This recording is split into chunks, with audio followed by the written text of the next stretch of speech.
स्वागत है बच्चों आप सभी लोगों का। और हमने अभी तक होम टैब में एडिटिंग पैनल को समझ रहे थे और एडिटिंग में फाइंड एंड सिलेक्शन का हमारा सेक्शन चल रहा था। अच्छा, इसमें मैंने आपको फाइंड समझा दिया था, रिप्लेस समझा दिया था और गो टू समझा दिया था। आज मेरी बारी गो टू स्पेशल होने वाली है। अच्छा, कुछ चीज़ें हैं तो स्पेशली सही, इसमें बहुत सारी चीज़ें आपकी बात स्पेशल होने वाली है। स्पेशल के लिए सबसे पहले अपने पास एक स्पेशल सी टेबल ओपन कर लेता हूँ जो आपने बनानी है घर में, वीडियो पॉज पॉज करके ऐसा आपको बनाना है। तो मैं यहाँ गया, मैंने अपनी सुविधा के लिए सिर्फ एक टेबल बनाई है पहले। अच्छा, इस टेबल का पहले तो मैं आपको डेटा समझा देता हूँ है क्या क्या डेटा और कैसे मैंने इसको मैनेज किया। अच्छा, मैं थोड़ा आगे आता हूँ तो मेन के नाम से मैंने एक टेबल यहाँ पे बनाई है। इनका जो जितना भी डेटा है इसको अभी के लिए कर देता हूँ क्लियर, इसे भी कर लेता हूँ क्लियर। बाद में मैं समझाने के लिए आपके साथ इन चीज़ों को जरूर शेयर करूँगा। अभी मेरे पास एक टेबल बनी हुई है जिसमें मेरे पास कुछ एम्प्लॉयर है। ये काम सारा एचआर का काम है। जितना भी डिपार्टमेंट होता है तो एचआर डिपार्टमेंट इस काम को करता है। अच्छा, मेरे पास कुछ एम्प्लॉयर है, ये मैंने सीरियल नंबर लिया 1 2 3 4 और 10 मेरे पास एम्प्लॉयर है। ये इनको कुछ नाम है, अरुण है, तरुण है, वरुण है, विकास है, बहुत सारे एम्प्लॉयर हैं। ये इनका मैंने एम्प्लॉयमेंट कोड लिखा हुआ है, किसी का TS1 है, 2 है, 3 है, 4 10 तक चलेगा। इनका डेजिग्नेशन है, पोस्ट का नाम है, कोई MIS एग्जीक्यूटिव है, कोई कंसल्टेंट है, अकाउंट एग्जीक्यूटिव है, MIS एग्जीक्यूटिव है, कंसल्टेंट है।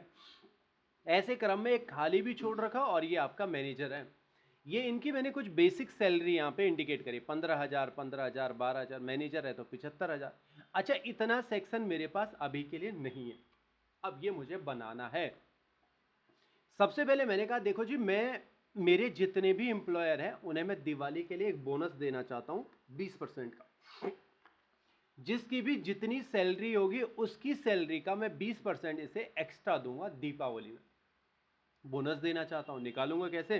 बराबर क्या, टोटल आपका 15,000 रुपये सैलरी है, इसको गुणा कर दिया है 20% से। 20 और प्रतिशत का सिंबल जरूर लगाना। एंटर जो ही आप करेंगे तो इसने बता दिया 3,000 रुपये है भैया।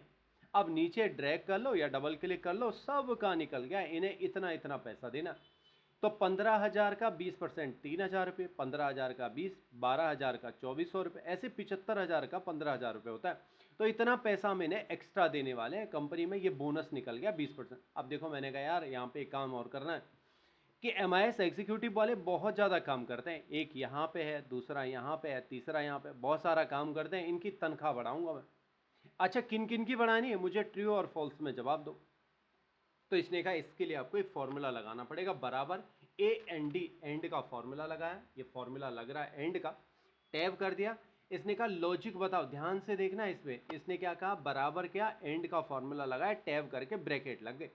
लॉजिक बताओ, मैंने कहा ये वाला सेल, इस सेल को क्लिक कर दिया, ये वाला सेल बराबर हो, कोटेशन के अंदर लिख दिया MIS एग्जीक्यूटिव। क्यों? कि मैं चाहता हूं इस डब्बे में MIS एग्जीक्यूटिव होगा, तो ये मुझे ट्रू का सिंबल दे देगा, यानी हाँ कहेगा। अगर गलत होगा तो फॉल्स कहेगा। मैंने यहाँ पे ट्रू लिखा और यहाँ लिख दिया एम, बड़े अक्षरों में लिखा MIS जैसा लिखा हुआ था, स्पेस दे दिया। किसके अंदर लिखा? कोटेशन के अंदर। और पता है कोटेशन कहाँ से लगता है? ये वाला जो बटन है, शिफ्ट के साथ आपको ये वाला बटन दबाना है, यहाँ पे ये शिफ्ट के साथ ये बटन दबा दिया, कोटेशन इसी से बिगिन भी होगा और कोटेशन इसी से क्लोज भी होगा। अच्छा, MIS लिखा, मैंने कहा एग्जीक्यूटिव, एग्जीक्यूटिव में ई बड़ा है, EXECUTIV, एग्जीक्यूटिव। अब कोटेशन क्लोज भी करना। कोटेशन किसी भी फॉर्मूले के अंदर तब लगता है जब आपका टेक्स्ट होगा या सिंबल होगा, अगर नंबर होगा तो आपको कोटेशन लगाने की जरूरत नहीं। कोष्टक क्लोज कर दिया और एंटर कर दिया। देख लो एक बार ध्यान से, बराबर किया, एंड का फॉर्मूला लगाया, ये वाला सेल ये D2 है, D2 बराबर हुआ MIS एग्जीक्यूटिव। अगर इस सेल में, इन किसी भी सेल में MIS एग्जीक्यूटिव लिखा हुआ होगा तो ये मुझे जवाब देगा ट्रू। अगर किसी में नहीं होगा तो मुझे जवाब देगा फॉल्स, इसमें नहीं लिखा हुआ है जी। अच्छा, इसमें ट्रू लिखा है तो इसका मतलब यहाँ MIS एग्जीक्यूटिव लिखा हुआ है, यहाँ लिखा हुआ है, तो इनका मतलब मैंने इनकी सैलरी बढ़ानी है। ठीक है जी, समझ में आ गई आपकी बात। अब ये क्या है, अपर केस। मैंने कहा मैंने जो अरुण लिखा ना, इसका पहला अक्षर कैपिटल लेटर है, मैं चाहता हूँ सारा कैपिटल में ही हो जाए, तो आपने बराबर कर दिया और यहाँ लिख दिया UPP, अपर का फॉर्मूला लेना है। UPP लिखा तो अपर का फॉर्मूला आ गया। टैक्स बताओ, मैंने कहा ये मेरा पूरा टैक्स है, कोष्टक क्लोज करके एंटर कर दिया तो इसने बता दिया अरुण कैपिटल हो गया, सारे कैपिटल लेटर में बन गए। अब मैंने कहा ठीक है जी, इतना काम सारे कैपिटल हो गए। अब एक एरर मुझे बनाना, गलती, वैसे गलतियां नहीं होनी चाहिए पर मुझे इस टेबल के लिए रिक्वायर्ड है गलती, तो मैंने क्या कर दिया, यहाँ पे एक गलती बनानी है। इस गलती के लिए मैंने कहा देखो मैं किसी नंबर को, ये मेरे पास नंबर है, नंबर को भाग दे देता हूँ और किसी भी टेक्स्ट से, तो ऐसा तो होता ही नहीं, नंबर को नंबर के साथ भाग देंगे तो तब आपका काम होगा। आप टेक्स्ट के साथ करें तो एरर जनरेट हो जाएगा, गलती बन गई। अब जो ये गलती बनी हुई है, इन्हीं गलती को मैं नीचे की तरफ लेता तो मेरा यहाँ पे एरर भी जनरेट हो गया। तो मैंने इस टेबल में बहुत सारी चीज़ें यहाँ पे लिखी हैं, बनाई है, आपने ये सारी चीज़ें देख ली होगी। साथ साथ मैंने एक काम और कर रखा, यहाँ पे मैंने ये जो सिंबल आपको दिखाई दे रहे, ये मैंने यहाँ से कमेंट लगाए, रिव्यू टैब में जाके कमेंट लगता है, आप कोई भी कमेंट यहाँ पे लिख सकते हो। ये आपका कमेंट भी हो गया, एक हो गया, ये कमेंट लगा दिया, ये भी कमेंट लगा दिया। अब ये क्या कह रहा है, गो टू स्पेशल के अंदर जब मैं जाऊंगा तो यहाँ देखा मैंने फाइंड में गए, गो टू स्पेशल में, अब देखो जी चीज़ों को, इसने कहा मुझे ये बताओ कि आपके कमेंट कहाँ कहाँ लगे हुए हैं इस पूरी टेबल में, एक यहाँ पे, एक यहाँ पे, एक यहाँ पे, जनरली देख रहे हो, इसकी मदद से देखना आपको कमेंट कहाँ लगे हुए हैं। आपने ओके कर दिया तो इसने बता दिया 3 जगहों पे आपके कमेंट लगे हुए हैं। इस तरीके से आपको कमेंट का पता चलता है, 3 जगहों पे आपके कमेंट लगे हुए हैं।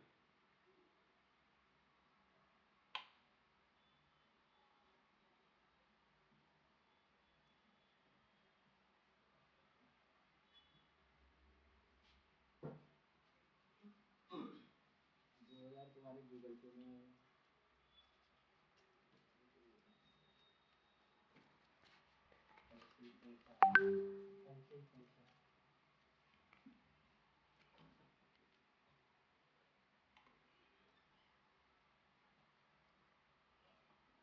अच्छा मुझे अब जानना है कि मेरे कमेंट तो यहाँ लेके, ये कांस्टेंट वैल्यू क्या होता है? कांस्टेंट का मतलब होता है स्थिर वैल्यू, जो किसी के साथ कनेक्टेड नहीं है। और कांस्टेंट भी बहुत सारे प्रकार के हैं। यहाँ पे जो ही आपने कांस्टेंट पे क्लिक करा तो नंबर स्थिर कहाँ कहाँ है, टेक्स्ट कहाँ कहाँ स्थिर है, लॉजिकल कहाँ कहाँ स्थिर है। अच्छा, दो ही प्रकार की यहाँ पे वैल्यू होती है, एक कांस्टेंट वैल्यू होती है और दूसरा आपका फॉर्मूला होता है। जो किसी के साथ कनेक्टेड नहीं होंगे उन्हें हम कांस्टेंट कहते हैं, और जो किसी के साथ कनेक्टेड होते हैं उन्हें हम फॉर्मूला कहते हैं। अच्छा, इस टेबल में पहले देख भी लेते हैं कांस्टेंट कहाँ है, स्थिर कहाँ है। स्थिर, ये वैल्यू स्थिर है, कैसे पता चला? ये किसी के साथ कनेक्टेड नहीं, ये भी स्थिर है जी, सिर्फ यही लिखा हुआ, ये भी स्थिर है, इसके नीचे सारे स्थिर है, ये भी स्थिर है, ये भी स्थिर है। क्यों कह रहे हो? ये किसी के साथ कनेक्ट है। पर अगर आप इसमें जाते हैं तो ये स्थिर नहीं है। क्यों? क्योंकि ये E2 के साथ कनेक्टेड है, E2 के साथ गुणा करा है 20%, तो E कौन सा हो गया? ये वाला हो गया। तो ये कनेक्टेड है, तो जो कनेक्टेड है उनको हम फॉर्मूला कहते हैं। जो स्थिर है, किसी के साथ नहीं कनेक्टेड है, तो वो आपका कांस्टेंट हो जाता है। इसमें क्लिक करा तो ये भी D2 के साथ कनेक्टेड है जी, इस पर क्लिक करा ये B2 के साथ कनेक्टेड है, इस पर क्लिक करा तो ये E2 और B2 के साथ कनेक्टेड है। तो जो चीज़ें कनेक्टेड होंगी उनको फॉर्मूला कहेंगे और जो कनेक्टेड नहीं होंगी उनको कांस्टेंट कहेंगे। तो इसने मुझसे कहा कांस्टेंट बताओ जी। किसका? सबको हटा देता हूँ। मैंने कहा नंबर बताओ इस पूरी टेबल में कांस्टेंट कहाँ है, स्थिर कहाँ कहाँ? एक जनरली मुझे यहाँ पे स्थिर है, ये किसी के साथ कनेक्टेड है, और एक ये भी नंबर है, ये किसी के साथ कनेक्ट है। अब नंबर तो ये भी है पर ये कनेक्टेड है। अब देखते हैं ये मुझे बता पाता है नहीं पाता। ओके कर दिया तो इसने कह दिया भैया कांस्टेंट वैल्यू आपकी यहाँ है और यहाँ है। बहुत अच्छा आपने जवाब दिया है। अब मुझे ये बताओ आप, नंबर कांस्टेंट कहाँ है जी, टेक्स्ट कहाँ है कांस्टेंट? टेक्स्ट का मतलब अक्षर, ये भी स्थिर हैं, ये भी स्थिर हैं, ये भी स्थिर हैं, पर ये वाले दोनों स्थिर नहीं है, जो ये 3 है। तो अब ये मुझे बता देगा कहाँ कहाँ स्थिर है। तो इतने कहा, इतने सारे जो नंबर टेक्स्ट हैं आपके वो सारे स्थिर हैं। अच्छा, मैंने इस टेबल में लॉजिक से रिलेटेड स्थिर तो नहीं बताए, पर फॉर्मूले में जरूर बना रखा। जो कनेक्ट होंगे उन्हें फॉर्मूला कहते हैं। अच्छा, नंबर के फॉर्मूले कहाँ लगाए? तो नंबर का जो फॉर्मूला है वो ये लगा रखा 20% वाला। तो ओके करके देखूंगा, इसने बता दिया नंबर का फॉर्मूला है। अच्छा, इनको आप कैसे पहचान रहे हो? कोई नंबर का है, कोई लॉजिक का है? मैंने कहा देखो ये फॉर्मूला की सीरीज होती है। अगर आप यहाँ पे बात करेंगे कि आपका टेक्स्ट का फॉर्मूला का है, तो टेक्स्ट की सीरीज ये है। और टेक्स्ट में आपका नीचे नीचे जाएंगे तो ये अपर का फॉर्मूला आता है, जो आपने टेक्स्ट यहाँ पे चेंज करा। लॉजिक में गए तो लॉजिक का फॉर्मूला एंड का पहले नंबर पे जो मैंने यहाँ पे लगाया, और एरर आपका ये है। तो इसी टेबल में ये आपका बताने का काम करेगा कि कहाँ कहाँ आपके फॉर्मूले लगे हुए हैं। पहला मैंने देखा कि फॉर्मूले में नंबर का फॉर्मूला कहाँ लगा, तो इसने इसको बता दिया। मैंने कहा देखो जी, अब मुझे ये पता करना है टैक्स का फॉर्मूला कहाँ है, तो अपर वाला टैक्स का फॉर्मूला है। ओके करा तो इसने बता दिया यहाँ लगा हुआ।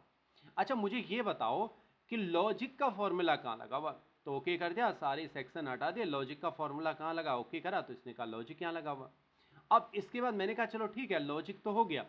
अब मुझे ये बताओ लॉजिक के अलावा एरर कहाँ है, गलतियाँ कहाँ हो रही हैं? तो इसे बता देगा गलतियाँ यहाँ है। ओके कर दिया तो ये आपको बता देगा गलती आपकी यहाँ हो रही है। तो इस तरीके से ये चीज़ें आप निकाल सकते हो।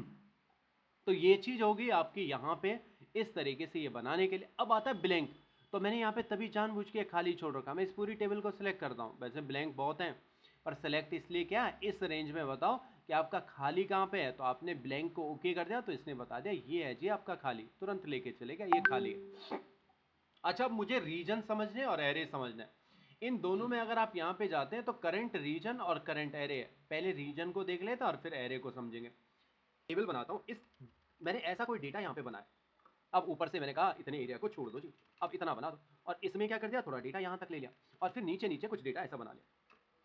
अब इसमें भी क्या कर देता हूँ, ऊपर से छोड़ देता हूँ और नीचे कुछ ऐसा डेटा बना दे। अगर मुझसे पूछता भैया अब ये बताओ इस टेबल में रीजन कितना है, तो मेरा रीजन यहाँ से शुरू होता है और ये सारा, अच्छा ये वाला कभी कोई ना कोई कनेक्टेड होना चाहिए। अब मैंने कहा देखो जी जो ये है इसका रीजन यहाँ से लेकर और यहाँ तक, अच्छा इनके बीच में अगर कनेक्टिविटी नहीं होगी तो ये थोड़ा सा दिक्कत करता है। अब मैंने यहाँ पे कहा, मैंने कहा इनका रीजन कितना होगा, तो मुझे बता देगा इतना एरिया घेर रहा है, क्योंकि नीचे खाली है। तो वैसे तो ऐसे में होना चाहिए था, ऐसे ऐसे ऐसे में लुक में आता। पर अगर मैं इसे पूछता हूँ भैया बताओ आपका रीजन कितना है, तो ये मुझे क्या इंडिकेशन देता है, करंट रीजन पे ओके कर दिया, इसने कहा इतना रीजन घेर रहा है। अच्छा इसमें बताओ कितना रीजन है आपका, मैंने इस पर क्लिक कर दिया तो ये मुझे बता देगा कि इतना रीजन है। पर एरे क्या होते हैं, मैंने कहा देखो एरे होते हैं कनेक्टिविटी में। मैंने यहाँ पे 1 लिखा और यहाँ लिखा मैंने 1, नीचे की तरफ लिखा मैंने 10। अच्छा आप ऐसे भी कर सकते हो, 10 ऊपर भी लिख सकते हो और नीचे 1 भी लिख सकते हो, आपकी मर्जी पे डिपेंड है। मैंने इन दोनों को गुणा कर दिया, बराबर किया 10 को गुणा करा है 1 से, तो मेरा जवाब यहाँ पे आ गया 10 गुणा के 1 बराबर 10। ठीक है, कनेक्ट बता दिया। अब मैं टेबल बनाना चाहता हूँ, पढ़ा 2 का 3 4 5 6 7 8, 2 3 4 5 6 7 8 9 10। अब टेबल बनाओ। अब मैंने ये ऊपर वाले सेलेक्ट नहीं किए, सिर्फ इतने ही यहाँ से लेकर और यहाँ तक वाले सेलेक्ट करें। अब ध्यान से देखना है चीजें यहाँ पे। अब मैंने कहा कितना सेलेक्ट किया, सिर्फ यहाँ से लेकर यहाँ तक। डेटा में जाता हूँ, डेटा टूल्स में, और डेटा में मेरे पास आता है फोरकास्टिंग के ऑप्शन, पहला ऑप्शन मैंने चूज कर लिया। ध्यान से देखना, इस पे ओके करने के बाद मेरे पास आता है डेटा टूल्स, ओके कर दिया। इसमें एक टेबल मेरे पास आती है, यहाँ लिखा रो इनपुट सेल, मैंने इसमें 10 को दे दिया। कॉलम इनपुट सेल में मैंने दे दिया 1 को। जो ही मैं यहाँ पे ओके करूंगा तो मेरे टेबल बन के तैयार, पहाड़ी बन गए। 2 ही कमा 2, 2 दूनी 4, 3 का पहाड़ा बन गया 4 का, जिसका आपको देखना। तो आप इस तरीके से पहाड़ी समझाना क्या चाहते हो, मैंने कहा रीजन और एरे को समझाना चाहता हूँ। अगर आपको ये देखना होगा कि मेरा करंट रीजन कितना है, अभी रीजन पे बात हो रही है तो ओके कर दिया, तो इसने कहा रीजन इतना है, ये ऊपर वाले भी आएंगे। नहीं नहीं, मुझे एरे देखना है। अब एरे को समझ लो, दोनों में हल्का सा अंतर होता है। करंट एरे बताओ, तो करंट एरे हमेशा कनेक्टिविटी को इंडिकेट करता है, इसके साथ बस इतने कनेक्टेड है, ये ऊपर वाला नहीं। तो ये अंतर होता है हल्का सा एरे और टेबल में।